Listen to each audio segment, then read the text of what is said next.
Sidang Dewan Keamanan Perserikatan Bangsa-Bangsa atau DKPBB yang digelar pada Minggu 14 April 2024 berlangsung memanas. Pasalnya, baik Iran maupun Israel saling memberikan pembelaan atas serangan yang dilakukan Teheran terhadap wilayah Zionis.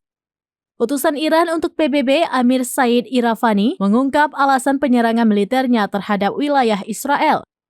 Ia mengatakan bahwa serangan yang diluncurkan negaranya terhadap Israel merupakan hak untuk mempertahankan diri.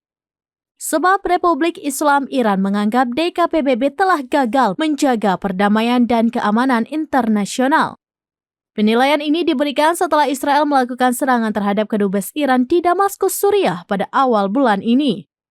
Dikutip dari Kompas.com, Amir membantah pihaknya ingin terlibat perang.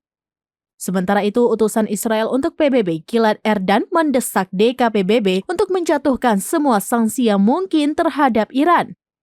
Hal ini setelah serangan Iran terhadap Israel yang dinilai belum pernah terjadi sebelumnya. Gilad menilai tindakan Iran merupakan sebuah aksi teror.